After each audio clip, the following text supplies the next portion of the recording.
I'm Ron, 27 years old, a software developer from Boston, who once thought family meant unconditional support. Growing up, we were close-knit until my parents demanded I pay my brother Tyler's $3,000 credit card debt. When I refused, they insisted I give him my car instead. Standing my ground cost me my home when they kicked me out, calling me selfish. After a year of silence, my phone rang with a call I never expected.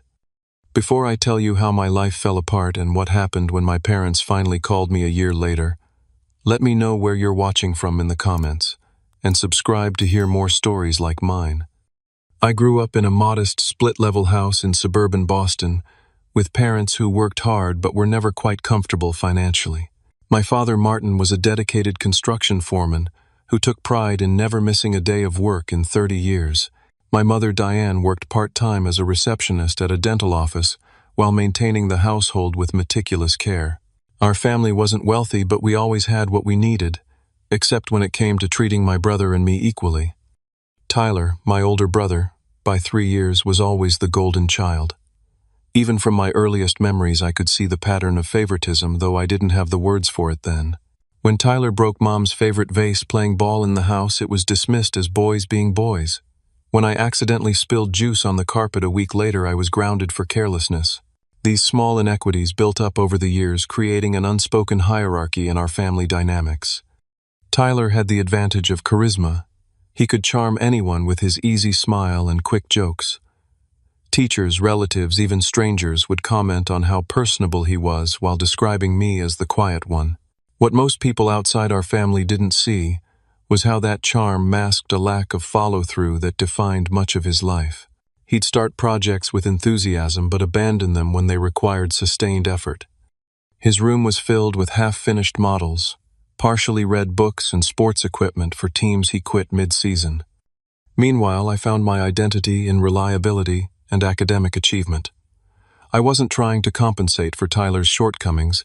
I genuinely enjoyed learning and the satisfaction of completing what I started. By high school, the contrast between us became more pronounced.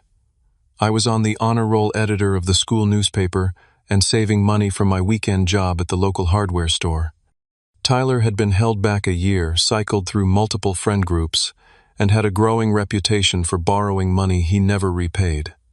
College only widened the gap between our paths. I earned a partial scholarship to study computer science at a state university and worked 20 hours a week at the campus IT help desk to cover the remaining costs. I budgeted, carefully applied for every possible scholarship, and graduated with minimal student loans. Tyler, on the other hand, enrolled in the community college's business program with vague plans about entrepreneurship, only to drop out after one semester.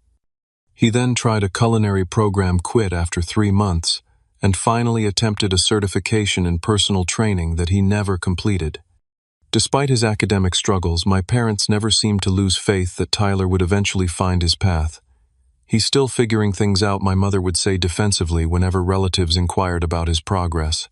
"Not everyone is meant for traditional education," my father would add, though his tone carried a weariness that grew over the years.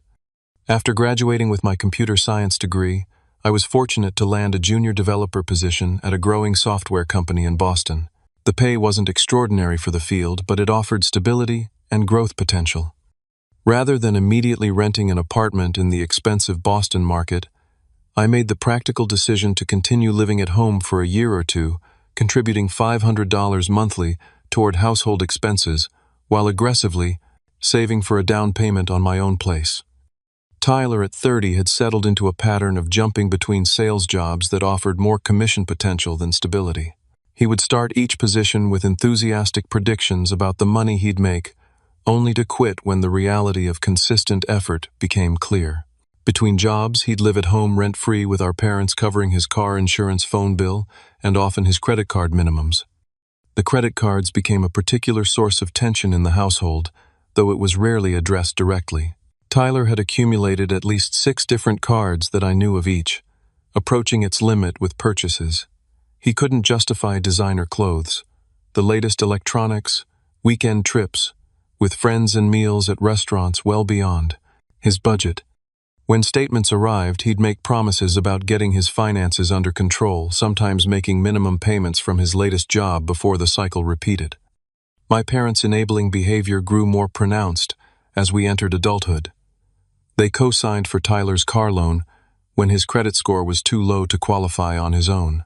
They paid his rent for 3 months when he decided to move out but couldn't maintain employment. They even covered a $1,000 repair bill when he damaged a friend's motorcycle that he'd borrowed without permission. Each time they'd call these instances helping him through a rough patch, but the patches had become the entire quilt of his adult life.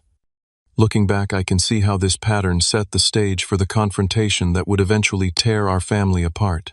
By continuing to rescue Tyler from the consequences of his choices, my parents had created an expectation that someone would always be there to clean up his messes. What none of us expected was that I would ultimately be designated as that someone, or that my refusal would cost me my place in the family. The evening that changed everything started like many others in our household.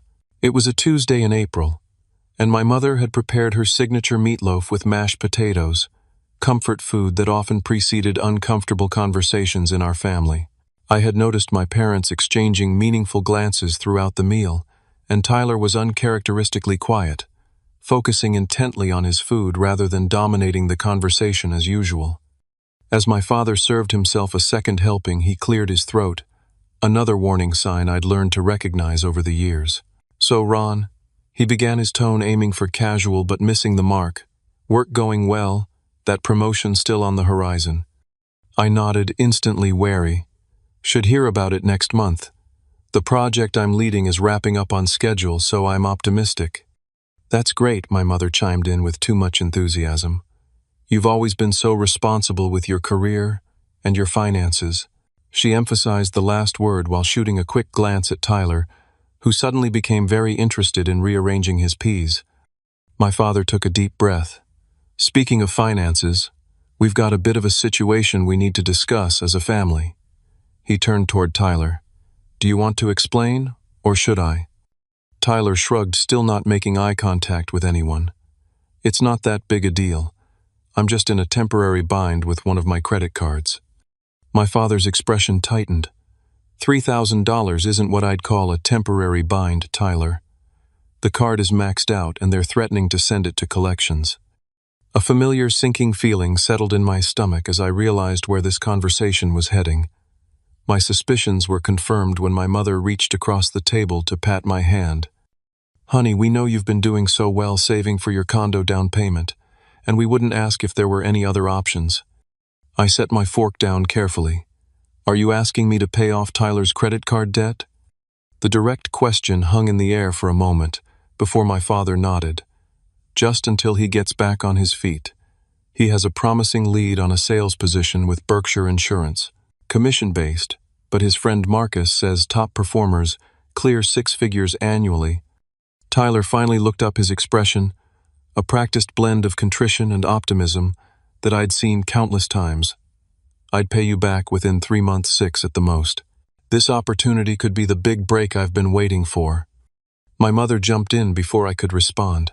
"We've helped him with smaller amounts before, but with the bathroom renovation and your father's back treatments not fully covered by insurance, we just don't have it this time." She lowered her voice, as if sharing a confidence. "Family helps family, Ron. That's what we've always taught you boys." The irony of her statement wasn't lost on me. Yes, family helps family, but in our household that help had always flowed in one direction, toward Tyler. As the reality of their request sank in, I felt a complex mix of emotions brewing: disbelief that they would actually ask this of me, anger at the unfairness, and beneath it all, a deep hurt that they viewed my financial responsibility as a resource to be tapped for Tyler's irresponsibility. "What exactly happened to create this debt?" I asked, trying to keep my tone neutral. Tyler shrugged again. "Just life, man. Car needed repairs, had to replace my phone when it fell in the lake at Marcus's cabin, bought some new suits for interviews. It adds up." "The suits were an investment in his career," my mother added quickly. I took a deep breath. "Tyler, you're 30 years old. This isn't your first financial emergency. What's your plan to handle money better going forward, because bailing you out won't help if you just repeat the same patterns." My brother's face darkened. "I don't need a lecture from my little brother. I asked for help, not financial counseling." "Actually, I corrected you. Didn't ask for help. Mom and Dad did on your behalf, and they're asking for my money that I worked hard to save. I think that entitles me to ask questions about how we got here." My father's face flushed. "That's enough, Ron. Everyone goes through tough times. When Tyler gets on his feet, he'll help you if you ever need it. That's how family works." The conversation flashed me back to countless smaller instances throughout our lives. The time I had to lend Tyler $40 for a date he'd promised to repay by the weekend, only to be told I was obsessing over money when I mentioned it 2 weeks later. Or the time he borrowed my nearly new textbooks for a class he ended up dropping, returning them with coffee stains and dog-eared pages. Or most recently when he borrowed my laptop just for the afternoon and returned it 3 days later with several keys sticking and no explanation. "I'm sorry," I said finally, "but I can't do it. I've been saving for almost 2 years for my down payment, and $3,000 would set me back months. Tyler needs to take responsibility for his own finances." The temperature in the room seemed to drop 10 degrees. My mother's expression shifted from persuasive to wounded. "I can't believe how selfish you're being. Your brother would help you if the situations were reversed." "Would he?" I challenged, looking directly at Tyler. "Have you ever once helped me financially, Tyler? Or in any significant way since we've been adults?" Tyler pushed his chair back from the table. "This is bullshit. I didn't want to ask you anyway. I told them you'd make it weird." My father's voice took on the authoritative tone he used rarely but effectively. "That's enough, both of you. Ron, I'm disappointed. Very disappointed. We raised you to value family above material things. This isn't about material things," I tried to explain. "It's about patterns and consequences. If I pay this off, what happens the next time? And the time after that? Tyler needs to learn to manage his money, not just find someone else to clean up his messes." My mother was near tears now. "How can you be so cold? He's your brother. He's blood." The argument continued in circles for another 20 minutes, with my parents alternating between guilt trips, appeals to family loyalty, and increasingly thin assurances that this would be the last time Tyler needed such help. By the time I retreated to my room, the atmosphere in the house was thick with tension and unspoken resentments. The days that followed were excruciating. My mother adopted a martyred silence around me, sighing heavily whenever our paths crossed. My father was more direct in his disappointment, making pointed comments about modern values and looking out for number one. Tyler oscillated between avoiding me completely and making passive-aggressive remarks when we were forced to interact. I tried to maintain my normal routine, leaving for work early and sometimes stopping for coffee after my shift to delay my return home. I hoped the tension would gradually dissipate, as it had after previous family disagreements. But instead, it seemed to intensify with each passing day. What I didn't realize was that this conflict was merely the opening act in a family drama that was about to escalate beyond anything I could have imagined. For nearly a week after the credit card confrontation, I walked on eggshells around the house. I made sincere efforts to maintain peace while still standing firm on my decision. I offered to help Tyler create a budget and suggested he look into credit counseling services offered for free through our local community center. These attempts at compromise were met with eye rolls from Tyler and dismissive remarks from my mother about how I just didn't understand the pressures my brother was under. My car became my sanctuary during this period of household tension. It wasn't anything fancy, a 5-year-old Subaru Impreza I'd purchased used with 70,000 miles on it. But it was reliable good in Boston winters, and most importantly, it was the first major purchase I'd made entirely on my own. I'd saved for the down payment while in college, researched extensively before buying, and faithfully made every payment for 3 years until I owned it outright. That car represented financial independence to me, tangible proof that planning and persistence paid off. Tyler, meanwhile, drove a newer Ford Mustang with custom rims and a premium sound system, a car well beyond his budget that he'd bought on impulse during a brief period of financial stability 2 years earlier. The payments strained his inconsistent income, and he frequently complained about insurance and maintenance costs. I had kept my opinions to myself when he purchased it, despite knowing it was a financial time bomb. That bomb finally detonated on a rainy Thursday evening when Tyler came home cursing and slamming doors. His Mustang had broken down on the highway, and the initial diagnosis from the tow truck driver was grim major transmission failure, likely costing thousands to repair. This mechanical disaster couldn't have come at a worse time with Tyler between jobs and his credit already maxed out. Over dinner that night, my father announced he needed to speak with everyone about the transportation situation after we finished eating. My stomach tightened with apprehension as we moved to the living room for this impromptu family meeting. As you know, my father began Tyler's car needs major repairs that aren't financially feasible right now. He has several promising job interviews lined up, but he needs reliable transportation to get to them. My mother nodded along her expression, already set in the sympathetic concern she reserved exclusively for Tyler's problems. We've looked at rental options, but without income or available credit, that's not possible either.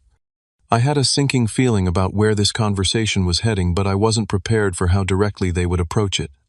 "Ron," my father said, fixing me with a serious look, "we think the most practical solution is for you to let Tyler use your Subaru until he's back on his feet. You can take the bus to work. There's a stop just 2 blocks away." The request hit me like a physical blow. You want me to give Tyler my car, the car I paid for myself. Not give, my mother corrected quickly. Just share until he sorts out his situation. You've always been so good at the bus schedules anyway, and it's better for the environment. Tyler sat slumped in the armchair, affecting an air of detachment, as if the conversation didn't revolve around him, but I caught the entitled expectation in his expression. "His job interviews are all over the metro area," my father continued. "The bus system isn't practical for him, but your office is on a direct line." The absurdity of their request fueled my growing frustration. Let me get this straight. Tyler buys a car he can't afford, doesn't maintain it properly, and now that it's broken down, the solution is for me to give up the car I saved for and maintained correctly. How does that make sense? My mother's expression hardened. "We're not asking forever, Ron. Just until he gets back on his feet. Why must you always make everything so difficult?" "I'm being difficult. Tyler has created this situation entirely through his own choices, and somehow I'm the problem because I don't want to sacrifice my transportation." Tyler finally spoke up. "If you don't want to help, just say so. Don't act like you're better than me because you drive a boring car and work a boring job." The conversation descended rapidly from there. My suggestions for reasonable alternatives were systematically rejected. "Could you help Tyler find an affordable used car? Something basic just for transportation," I offered. "He needs something reliable for the professional image at his interviews," my mother countered. "What about carpooling with Marcus, since they're friends and live nearby?" "Marcus works night shifts now," Tyler dismissed. "I could drive Tyler to his interviews if he schedules them around my work hours." "He can't control when companies want to interview him," my father said, impatiently. It became increasingly clear that they had already decided the only acceptable solution was my car in Tyler's possession. When I stood firm in my refusal, the familiar accusations began. "You've always been selfish with your things," my mother said, referencing childhood conflicts that had little relevance to our adult situation. "I never thought I'd raise a son who wouldn't help his own brother," my father added with deliberate disappointment in his voice. "This is why I don't count on you for anything," Tyler muttered. "You're not a team player, never have been." By the end of the evening, no resolution had been reached except a deeper entrenchment of positions and a household atmosphere that had deteriorated from tense to nearly unbearable. My parents avoided eye contact at breakfast the next morning. Tyler made a show of looking up bus routes to his interviews, sighing dramatically and commenting on how many transfers would be required. The car issue created a new level of strain in our daily interactions. I began parking on the street rather than in our driveway after finding Tyler sitting in my car one evening just checking out the features. I started keeping my keys with me at all times after noticing they weren't where I'd left them on the kitchen counter. The home that had once been my safe place now felt like hostile territory where I constantly needed to be on guard. What hurt most during this period wasn't just the unreasonable demands, but the realization of how conditional my family's affection truly was. The warmth and approval I'd worked so hard for throughout my life could apparently be withdrawn the moment I refused to sacrifice my own well-being for Tyler's benefit. This revelation was painful but ultimately clarifying, illuminating patterns of dysfunction I'd normalized for years, but could no longer unsee. As the week progressed, I sensed that we were approaching a breaking point. The passive-aggressive comments, the cold shoulders, the whispered conversations that stopped when I entered a room, all signaled that something was building. Still, I wasn't prepared for just how dramatically things would come to a head, or how permanently our family dynamic was about to change. The final confrontation occurred exactly 1 week after the car argument on a Saturday morning when everyone was home. I had just returned from an early gym session and was making breakfast when my father called from the living room Ron family meeting. Now, his tone left no room for negotiation. I turned off the stove and joined my parents and Tyler in the living room, where they were already seated and waiting, their expressions grim and determined. The atmosphere felt different this time, not just tense but resolute, as if a decision had already been made. My father wasted no time getting to the point. "Your mother and I have been talking, and we've reached the end of our patience with this situation. The constant tension in this house is affecting everyone's well-being." My mother sat with hands tightly clasped, nodding along with his words. Tyler lounged in the armchair with an expression that fluctuated between feigned disinterest and poorly concealed satisfaction. "We've raised you both to understand that family comes first," my father continued. "We support each other, especially in times of need. Tyler is facing a critical point in his life right now. Without transportation, he could miss opportunities that might finally give him the fresh start he needs." I opened my mouth to respond, but he held up his hand to silence me. "Let me finish.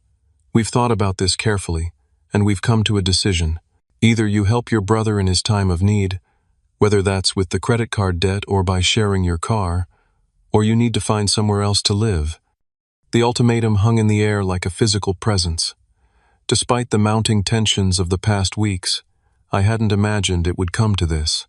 My own parents were threatening to kick me out for refusing to enable my brother's irresponsibility.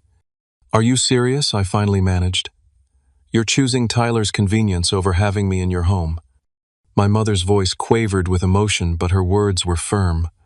"We're choosing family values, Ron. We're choosing the son who understands what it means to be part of this family." "What about my values?"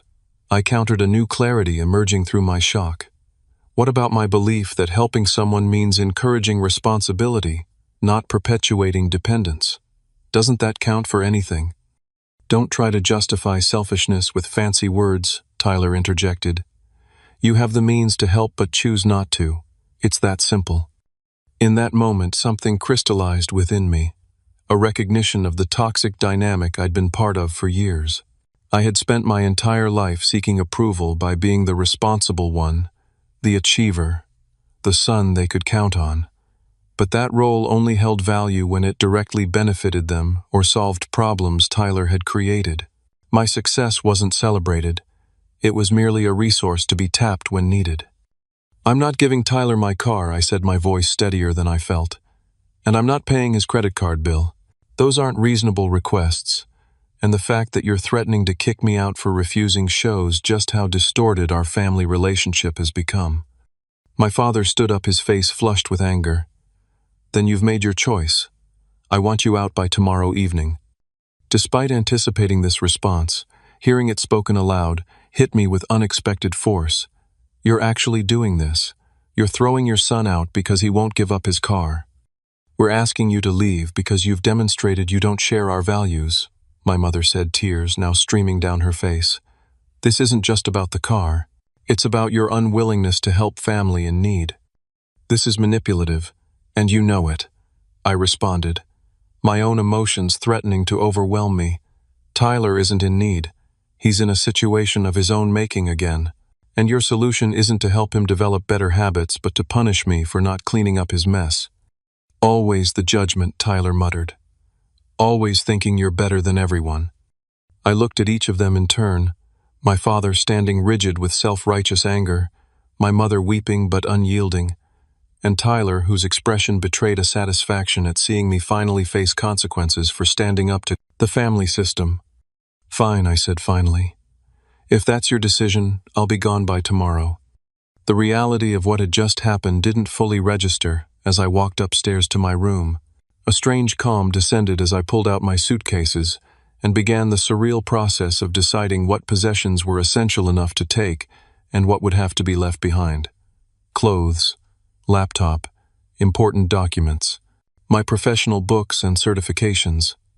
The photo album from my college graduation, one happy family moment I had treasured now tainted by our current reality.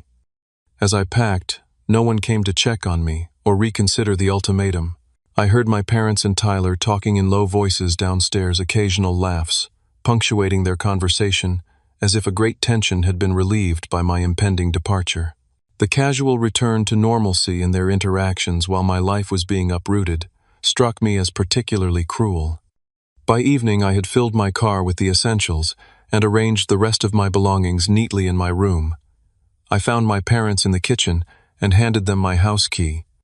"I'll come back for the rest of my things once I have a permanent place," I said, struggling to keep my voice even. My mother looked as if she might say something conciliatory, but my father spoke first. "That would be best. Let us know when, and we'll make sure someone's home." The clinical nature of his response confirmed that there would be no last-minute change of heart, no recognition of the extreme nature of their actions. I nodded, not trusting myself to speak further, and walked out to my car, the very possession that had become the symbol of this family fracture. Sitting in the driver's seat, key in the ignition, I was overwhelmed by a wave of emotions so intense I couldn't immediately start the engine. Betrayal cut deepest, the realization that the people who should provide unconditional love had instead placed conditions I couldn't possibly accept. Beneath that was fear about my immediate future, anger at the injustice, and a profound sadness for what our family had become. I had $5,000 in savings, money that had been earmarked for my eventual down payment, but would now have to serve as an emergency fund. I had a stable job but no immediate housing prospects in Boston's expensive rental market. I had colleagues I was friendly with, but no close friends I felt comfortable asking for significant help. As twilight descended over the only neighborhood I'd ever called home, I finally started the car. With no clear destination in mind, I pulled away from the curb, watching the house recede in my rearview mirror, suddenly a stranger's home rather than my own. Whatever came next, I knew with absolute certainty that life would never be the same again. That first night was the hardest. After driving aimlessly for an hour, reality set in. I needed a place to sleep. Hotels in Boston were far too expensive for anything beyond a night or two, which would quickly deplete my savings.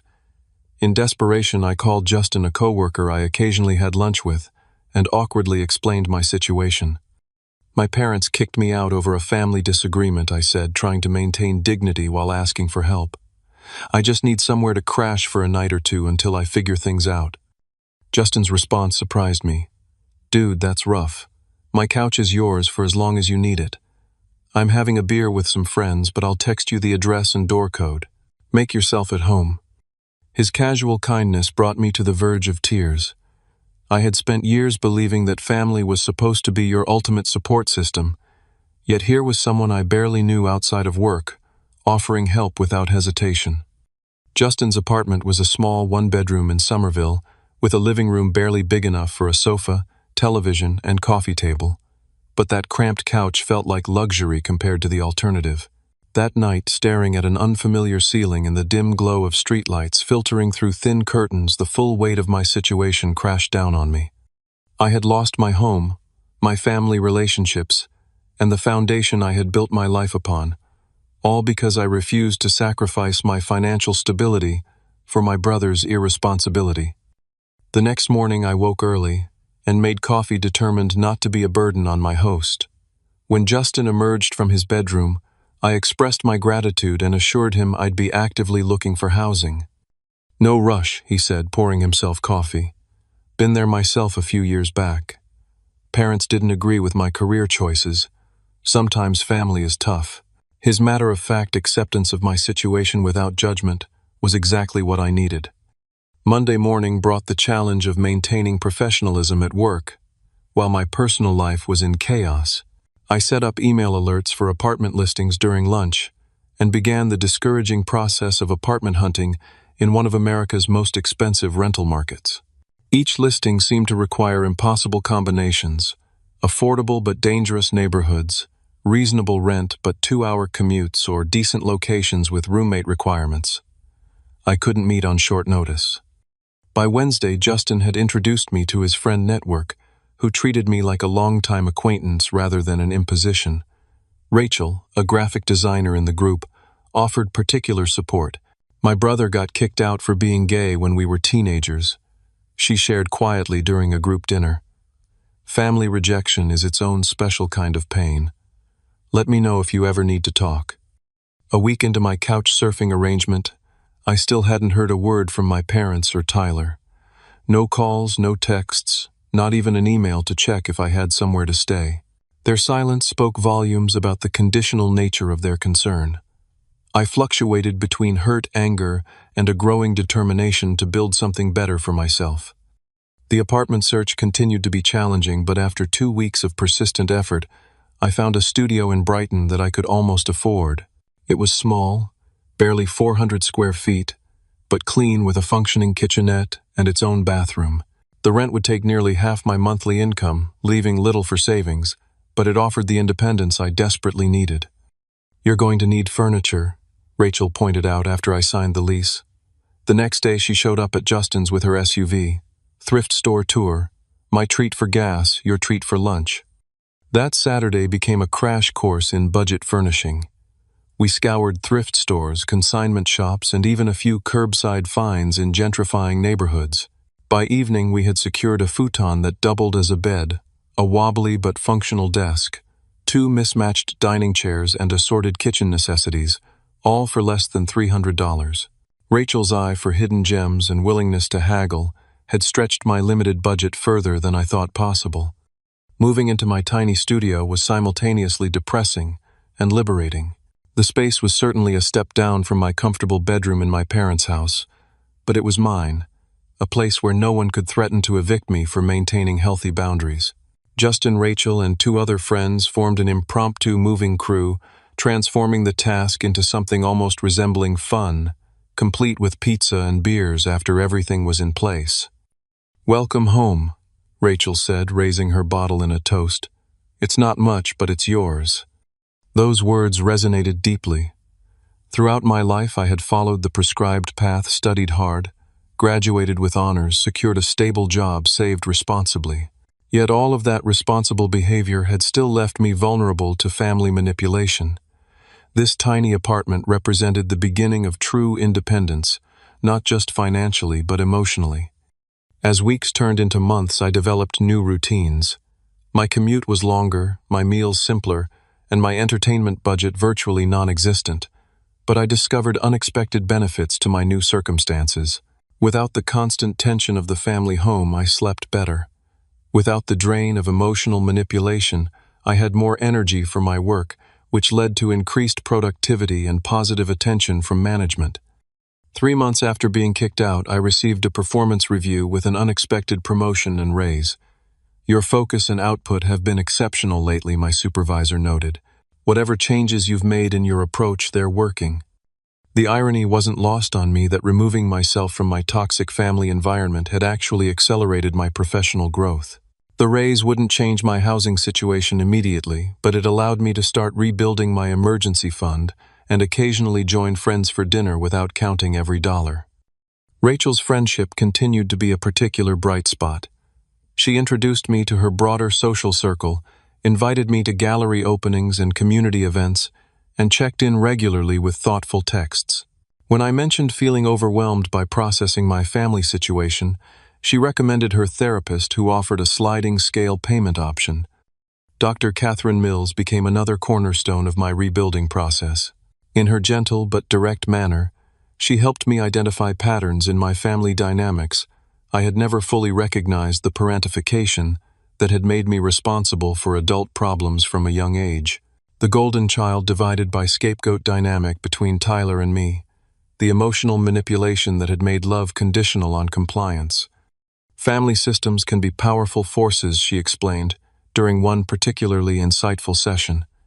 You've been trained your entire life to fulfill a specific role. Stepping out of that role, even when it's the healthy choice, triggers the system to try to pull you back in. Your parents and brother are responding to that disruption, not to you as a person. These insights didn't immediately heal the pain of rejection, but they provided a framework for understanding what had happened that wasn't based in self-blame. I hadn't failed as a son or brother. I had simply refused to participate in an unhealthy system any longer. 6 months into my new life, I realized I had inadvertently created something precious, a chosen family. Justin, Rachel, and several others had become my support system, offering the unconditional acceptance my biological family had withdrawn.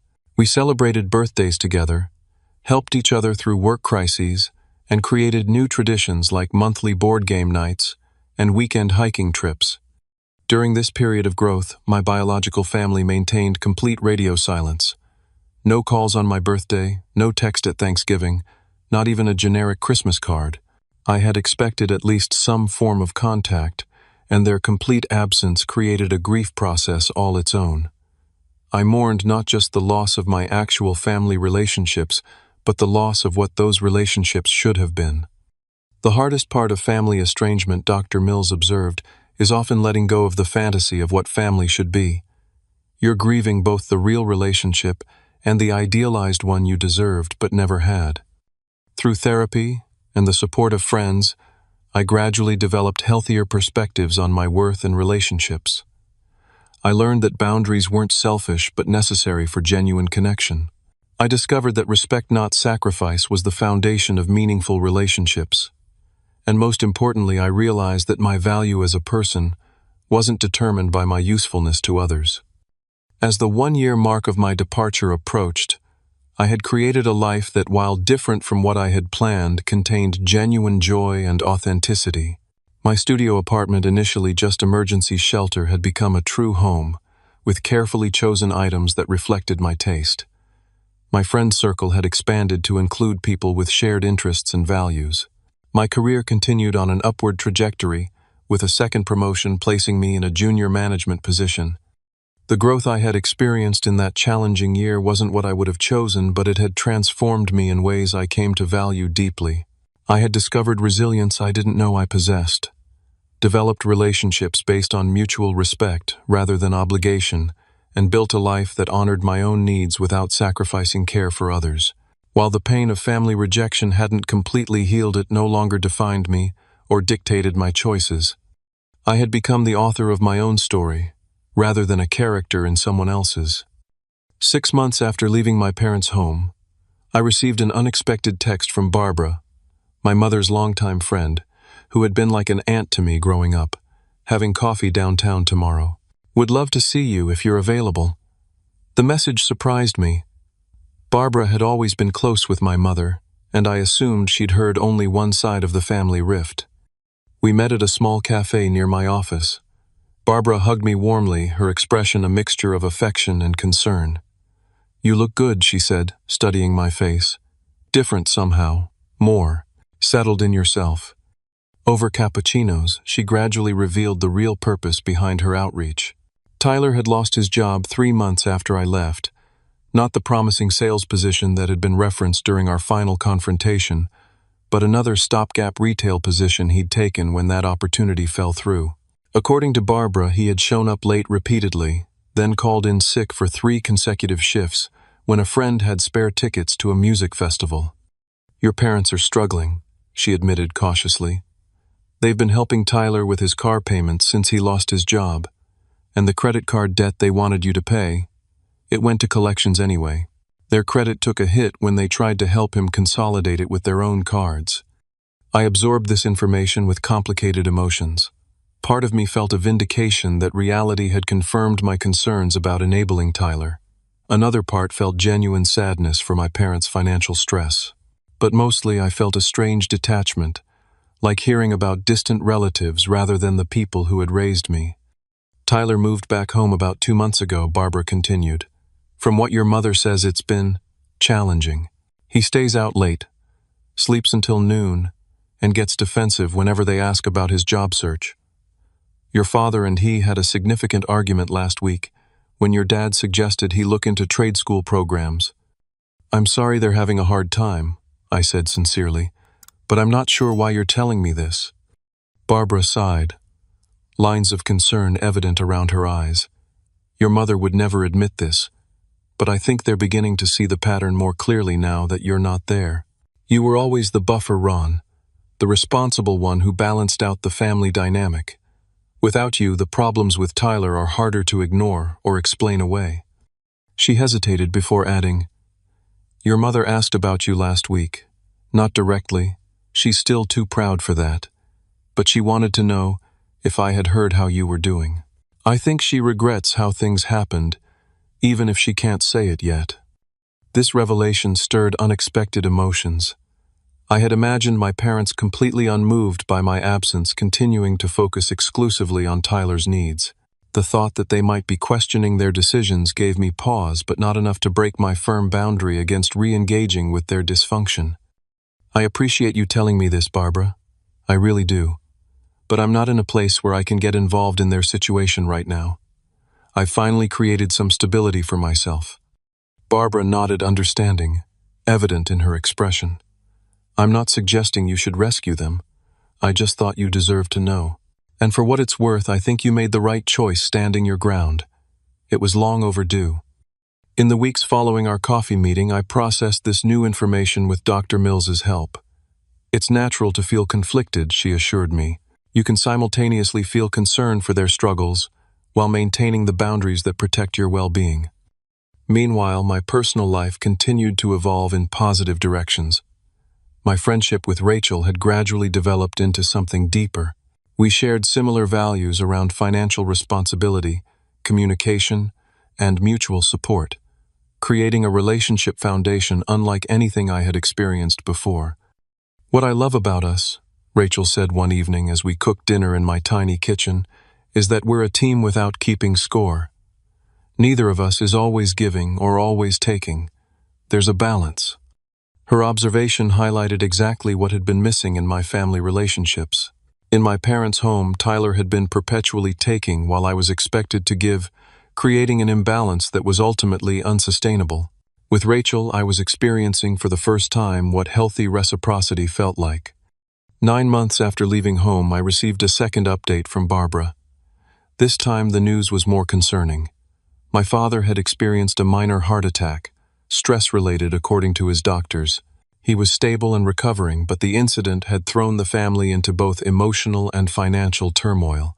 Between medical bills and Tyler's continued unemployment, my parents were considering a second mortgage on their home.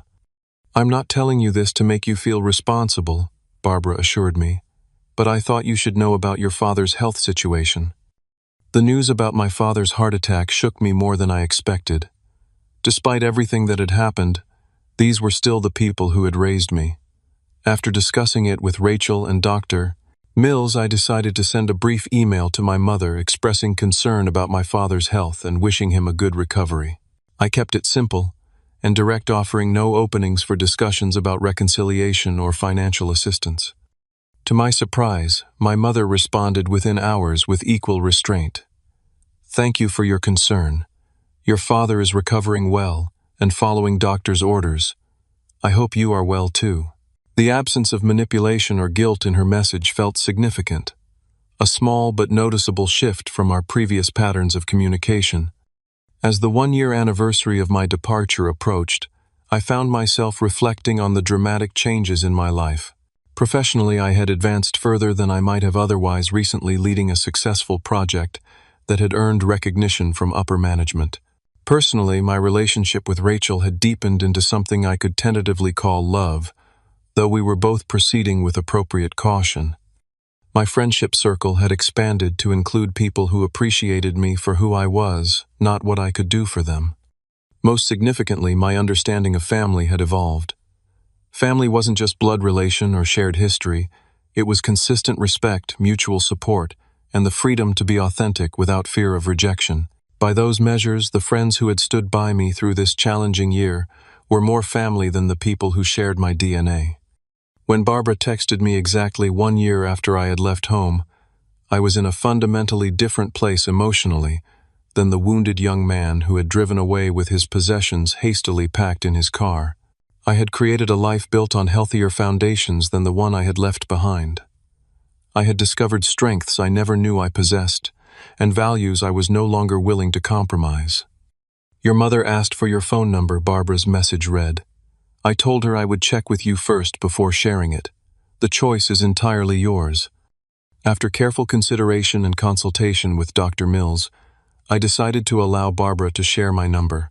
I wasn't ready to fully re-engage with my family, but I was secure enough in my boundaries to receive communication from them. Whatever they wanted to say, I was finally in a position to hear it without being devastated by either criticism or manipulation. 3 days later, as I was preparing Sunday breakfast in my studio apartment, my phone displayed an incoming call from an all-too-familiar number. Taking a deep breath, I answered, uncertain what this connection might bring, but confident in my ability to maintain the boundaries I had worked so hard to establish. The phone vibrated in my hand, my mother's name flashing on the screen. For a moment I considered letting it go to voicemail, but something told me it was time to face whatever was coming. 1 year had passed since I walked out of my parents' house. A year of growth, independence, and healing. "Hello," I answered, my voice steadier than I expected. "Ron." My mother's voice sounded smaller, somehow lacking the confident authority I remembered. "It's Mom. Thank you for taking my call."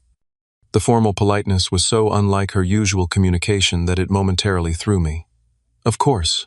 How are you?" "We're managing." She paused awkwardly. "Your father is doing better, following his diet and exercise plan from the doctors." "I'm glad to hear that." Another pause stretched between us, heavy with unspoken history. Finally, she continued, "I was wondering if you might be willing to meet with your father and me, just to talk. There are things we need to say to you in person." My immediate instinct was caution. "What kind of things?" "It's complicated to explain over the phone. We're not asking for anything, Ron. We just want to see you and talk. Perhaps coffee somewhere, neutral territory." The phrasing, "neutral territory," suggested they understood at least some of the damage that had been done. After confirming they weren't expecting me to bring Tyler or address his needs, I cautiously agreed to meet them at a cafe halfway between my apartment and their house the following Saturday afternoon. When I told Rachel about the planned meeting, her concern was immediate. "Are you sure you're ready for this? You don't owe them your time." "I know," I assured her, "but I think I need this for me, not for them. To face them from a position of strength rather than vulnerability, to show myself how much has changed." She squeezed my hand supportively. "Want me to be nearby? I could work on my laptop at another table just in case things get difficult." Her offer touched me deeply. That would actually help a lot. Saturday arrived with a mix of spring sunshine and cool breezes. Rachel and I arrived at the cafe 20 minutes early, giving her time to settle at a corner table while I chose a more central spot where my parents would easily find me. My stomach knotted with anxiety, but my resolve remained firm.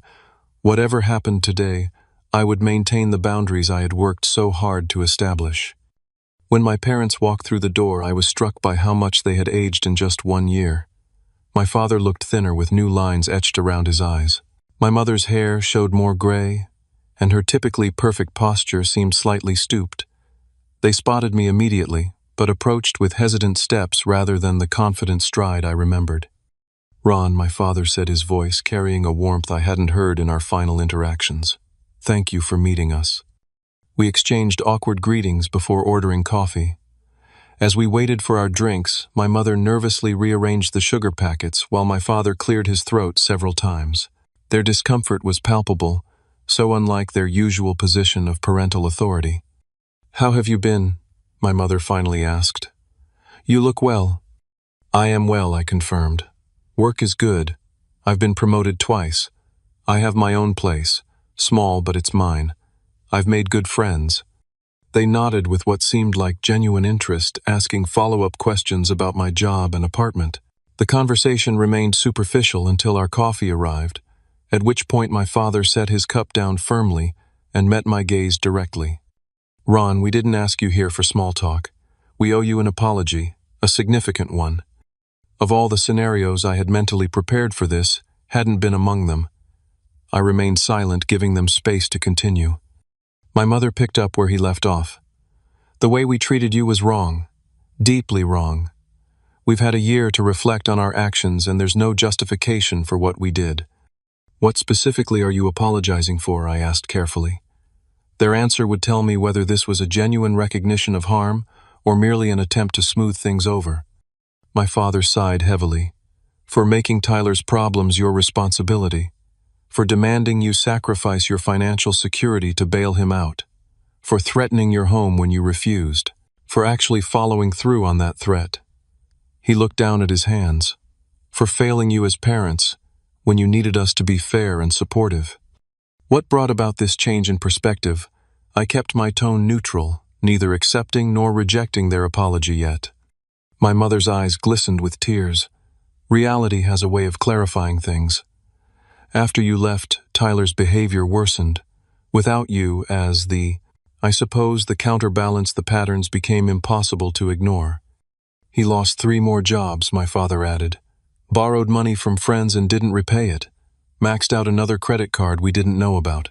When he totaled his car driving after drinking, we finally had to face that we weren't helping him by constantly rescuing him. The breaking point came when he sold your father's golf clubs, a retirement gift from his company, to cover a gambling debt, my mother said quietly. We confronted him, and he became verbally abusive, saying we owed him support because we're family. Her voice broke slightly. It was like hearing our own words thrown back at us, and suddenly we could see how twisted our logic had been.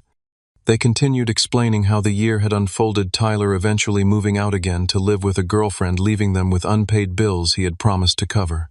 Financial struggles that forced them to dip into retirement savings. The stress contributing to my father's heart attack.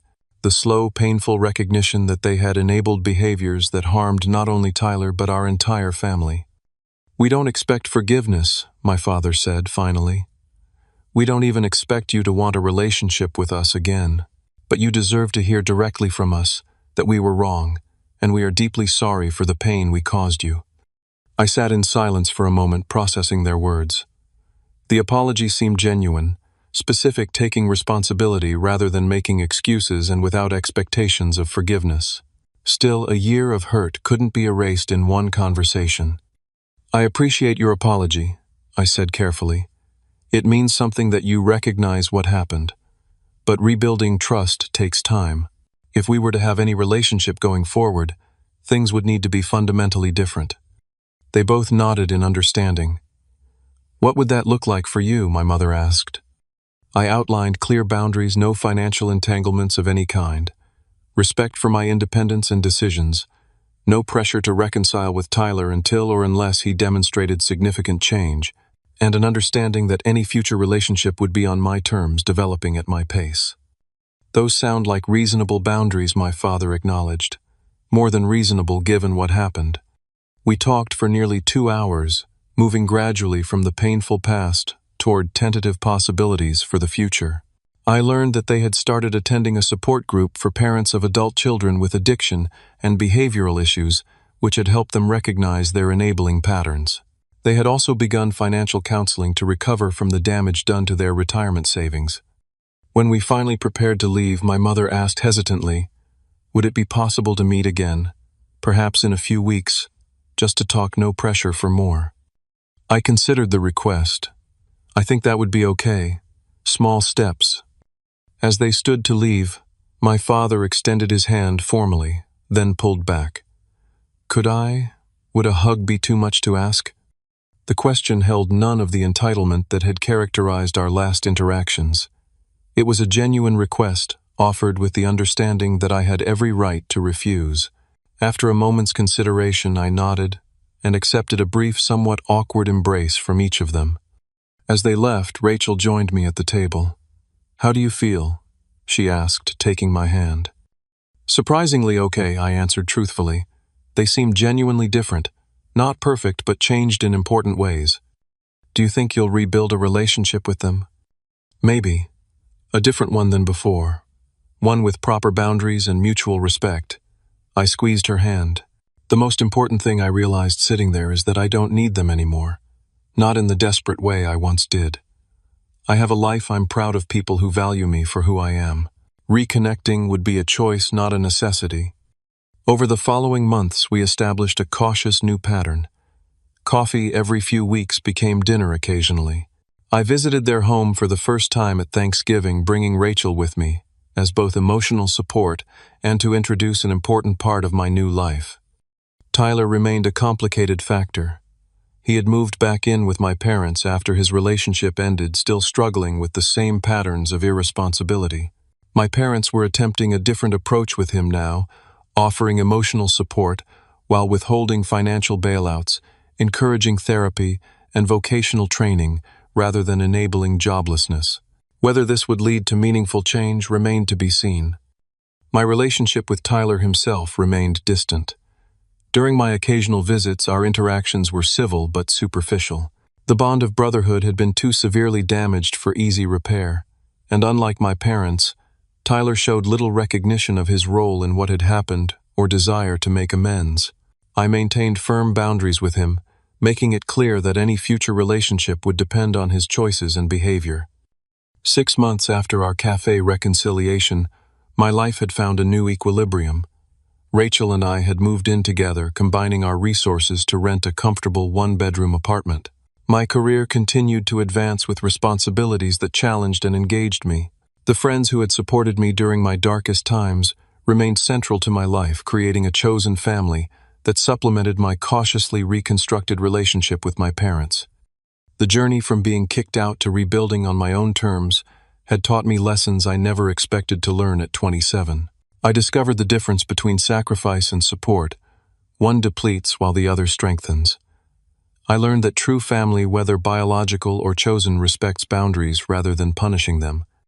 Most importantly, I realized that sometimes the most loving thing we can do for others is to refuse to participate in their self-destruction, even when that refusal comes at great personal cost.